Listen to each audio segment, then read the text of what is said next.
أعوذ بالله من الشيطان الرجيم. بسم الله الرحمن الرحيم. الله يستهزئ بهم ويمدهم في طغيانهم يعمهون. أولئك الذين اشتروا الضلالة بالهدى فما ربحت تجارتهم وما كانوا مهتدين. صدق الله العظيم. آج سورہ بقرہ کی آیت نمبر 15 اور 16 کی تجوید کے مطابق تھوڑا بہت اجرا کریں گے۔ ابتدا ہی کہ اللہ یستہزئ بہم، جیسا میں نے پہلے بتایا کہ اس ابتدا کو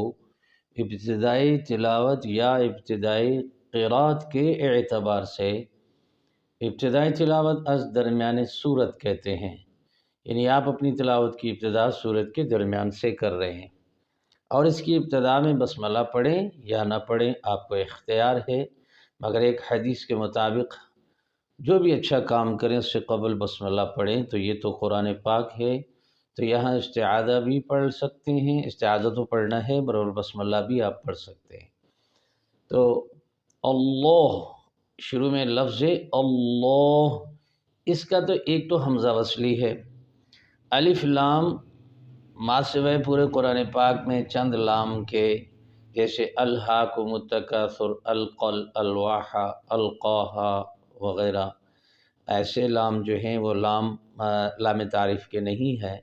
اکثر لام لام تعریف کے ہیں، اور کچھ لام جو ہیں قرآن پاک میں وہ جو لام تعریف کے نہیں ہیں، مگر یہاں پر چونکہ ہمارا مقصد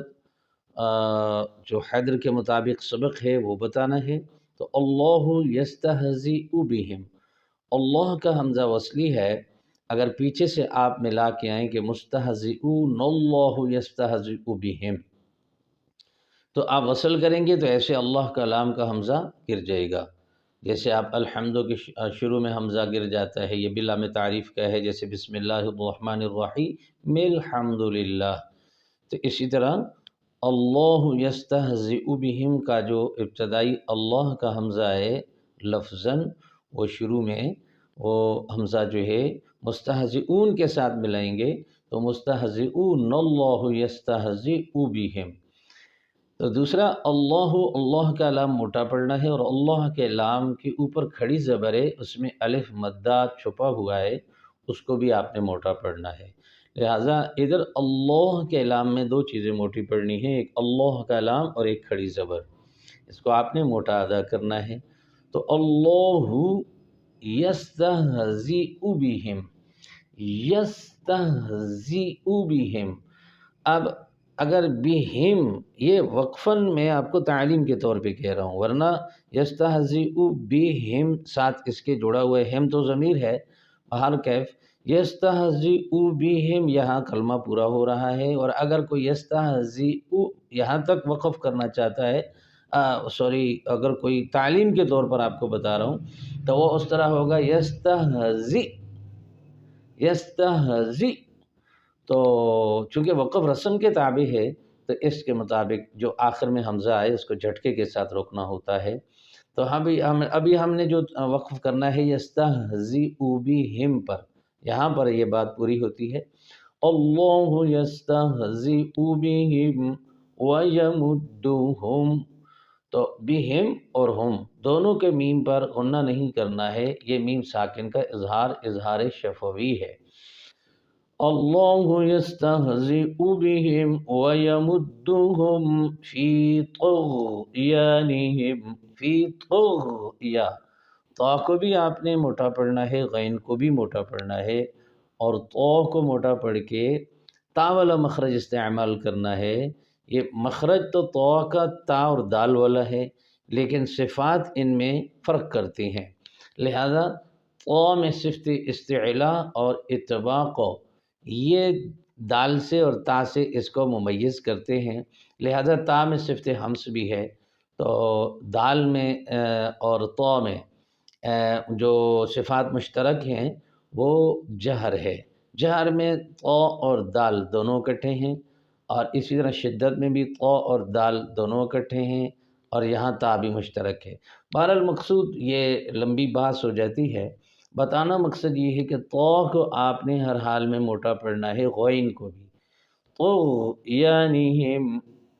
یعمہون، یعمہون، خوبصورت طریقے سے آپ نے وقف کرنا ہے۔ تو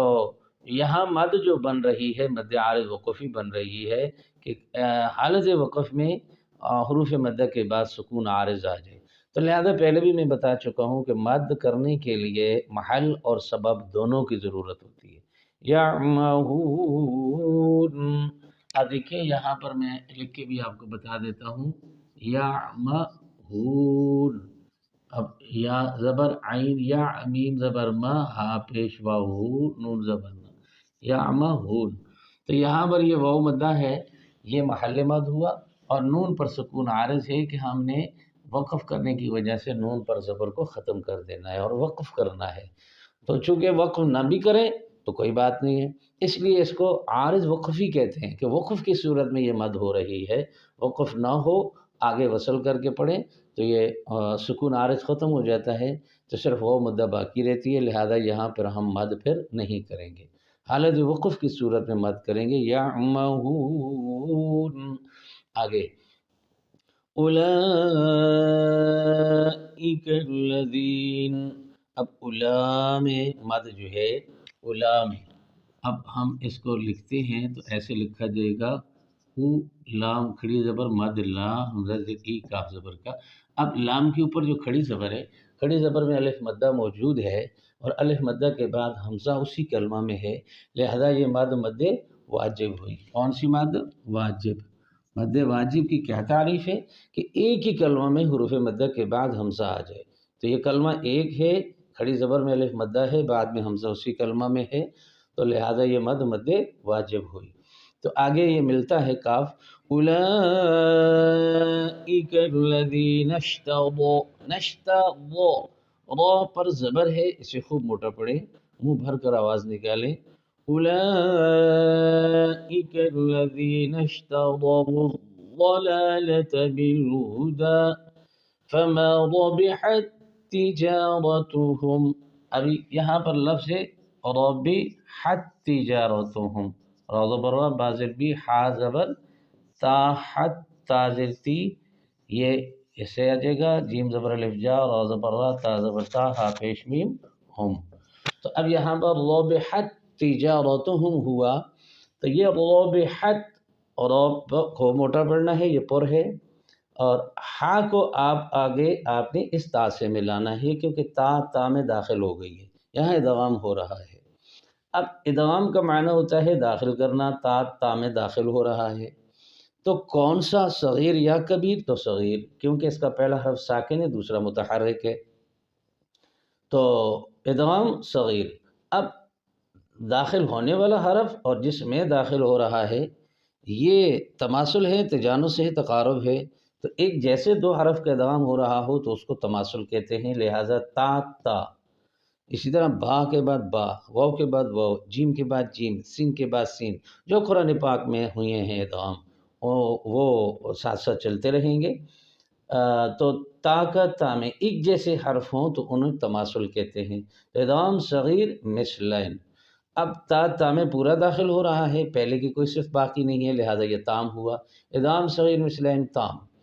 سمجھ آئی؟ تو یہاں پر یہ ادغام ہوا، فما ربحت تجارتهم وما كانوا مهتدين، تو آج کا سبق یہ دو آیات میں ہے، تو پھر ہم پڑھ لیتے ہیں، اللہ یستہزئ بهم ویمدهم فی طغیانهم یعمہون، أولئك الذين اشتروا الضلالة بالهدى فما ربحت تجارتهم وما كانوا مهتدين صدق الله العظیم۔ اب جب صدق اللہ العظیم بندہ پڑھتا ہے تو صاد موٹا، بہت موٹا کر کے، اور سیٹی والی آواز آگے، قوف موٹا، صدق اللہ، اللہ کا لام اور اس میں حرف الف برابر کے موٹے ہوں، اور العظیم میں ضو سامنے سے، یعنی زبان کی نوک اور اوپر والے دانتوں کے کنارہ نرمی سے ان کو ملائیں، اور زبان کے درمیان اوپر کے تالو کو لپیٹے بھی، اور اس میں صفت رخوت آواز جاری بھی ہو۔ صدق اللہ العظیم۔ جزاکم اللہ۔